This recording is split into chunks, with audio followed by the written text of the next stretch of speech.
Israeli jails. This is part of the ceasefire. You can hear the crowd here. They've been here for hours. They are chanting and cheering. They are so excited to see their loved ones. They've been waiting into the early hours of the morning. You see people waving Hamas and Palestinian flags. They're slowly getting off of the bus right now. Some people have been hoisted on the shoulders of others as they've gotten off the bus. The majority of people being released tonight are women. There are children and younger people as well. The youngest is 15. There's just this feeling of joy and excitement in the air. People honking and shouting and throwing firecrackers.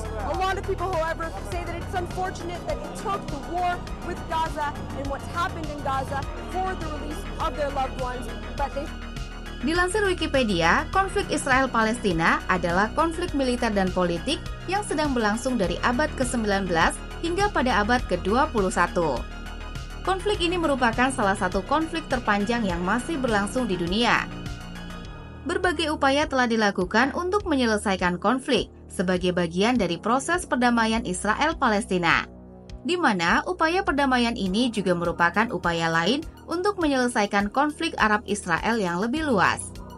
Hamas dengan Israel telah menyepakati gencatan senjata yang akan dimulai 19 Januari 2025 mendatang.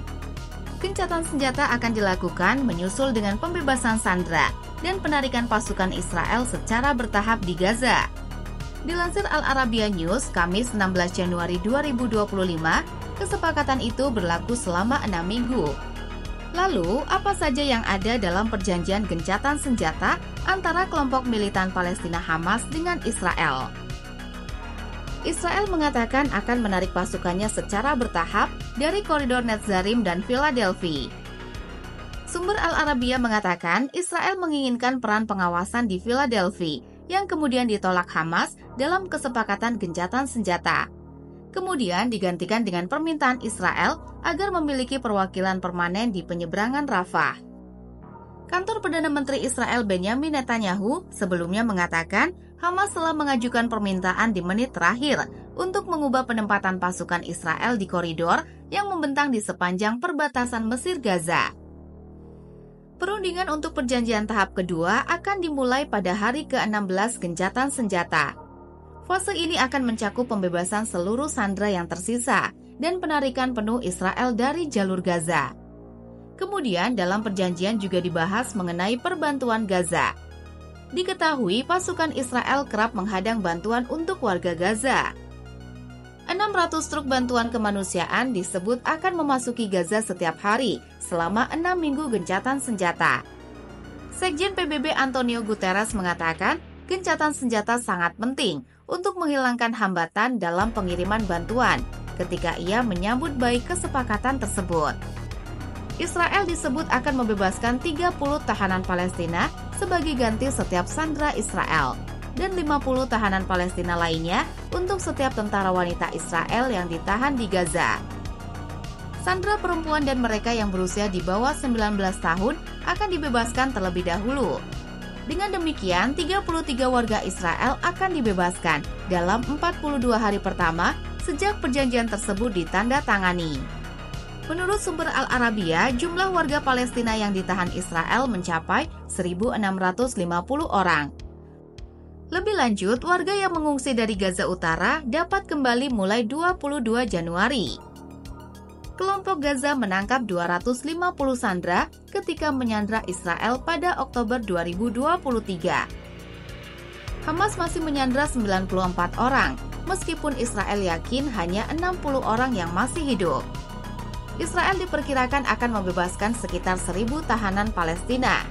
Beberapa di antaranya dipenjara selama bertahun-tahun sebagai imbalan atas pengembalian para sandera. Tahap pertama akan berlangsung selama 6 minggu dan digelar gencatan senjata secara penuh dan menyeluruh, kata Presiden AS Joe Biden saat dia mengkonfirmasi kesepakatan yang dicapai pada Rabu. Sejumlah sandera yang ditahan oleh Hamas, termasuk kaum perempuan, para orang tua dan orang-orang sakit, akan dibebaskan dengan imbalan ratusan tahanan Palestina, kata Biden. Ia tidak menyebutkan berapa banyak sandera yang akan dibebaskan selama tahap pertama ini. Tetapi Al-Thani dari Qatar mengatakan pada konferensi pers sebelumnya bahwa jumlahnya adalah 33 orang. Juru bicara pemerintah Israel David Mencher sebelumnya mengatakan sebagian besar tapi tidak semua. Dari 33 sandera yang diharapkan akan dibebaskan, termasuk anak-anak diperkirakan masih hidup. 3 sandera akan segera dibebaskan, kata seorang pejabat Palestina sebelumnya kepada BBC. Dengan sisanya akan dibebaskan selama 6 minggu ke depan. Selama tahap ini, pasukan Israel akan ditarik keluar dari semua wilayah berpenduduk di Gaza, kata Biden. Sementara warga Palestina dapat juga kembali ke lingkungan mereka di semua wilayah Gaza. Hampir semua dari 2,3 juta penduduk Gaza harus meninggalkan rumahnya. Ini terjadi setelah ada perintah evakuasi dari Israel akibat serangan Israel serta pertempuran di lapangan. Setelah kesepakatan ini, akan ada lonjakan pengiriman bantuan kemanusiaan ke Gaza dengan ratusan truk diizinkan masuk setiap hari. Pejabat Palestina sebelumnya mengatakan negosiasi terperinci untuk tahap kedua dan ketiga akan dimulai pada hari ke-16 gencatan senjata. Biden mengatakan gencatan senjata akan terus berlanjut selama negosiasi berlanjut. Tahap kedua akan menjadi berakhirnya perang secara, menurut Biden. Sandera yang masih hidup, termasuk kaum pria, akan dibebaskan secara imbalan atas lebih banyak tahanan Palestina. Dari 1.000 tahanan Palestina yang diperkirakan telah disetujui Israel untuk dibebaskan secara keseluruhan, sekitar 190 orang menjalani hukuman 15 tahun atau lebih. Seorang pejabat Israel sebelumnya mengatakan kepada BBC bahwa mereka yang dihukum karena pembunuhan tidak akan dibebaskan ke tepi barat yang diduduki. Penarikan secara penuh pasukan Israel dari Gaza juga akan dilakukan. Untuk mencapai titik ini, diperlukan waktu berbulan-bulan upaya negosiasi tak langsung yang melelahkan. Terlebih karena Israel dan Hamas sama sekali tidak percaya satu sama lain.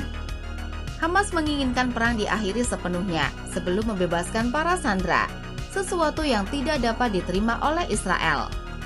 Gencatan senjata pada dasarnya akan menghentikan perang sementara saat ketentuan-ketentuannya dilaksanakan. Namun tidak jelas apakah ini berarti perang berakhir untuk selamanya.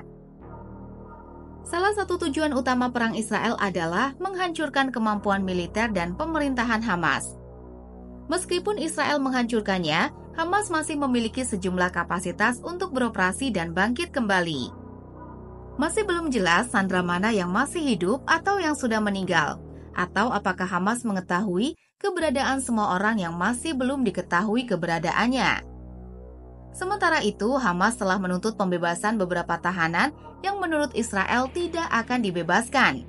Diyakini bahwa ini termasuk mereka yang terlibat dalam serangan 7 Oktober. Juga tidak diketahui apakah Israel akan sepakat untuk menarik diri dari zona penyangga pada tanggal tertentu, atau apakah kehadirannya di sana akan berlangsung tanpa batas waktu. Gencatan senjata seperti ini kemungkinan akan rapuh. Sebelumnya, gencatan senjata serupa antara Israel dan Hamas telah direcoki pertempuran-pertempuran kecil dan akhirnya gagal. Jadwal waktu pelaksanaan dan kompleksitas gencatan senjata seperti ini dapat berubah menjadi ancaman besar apabila terjadi insiden sekecil apapun.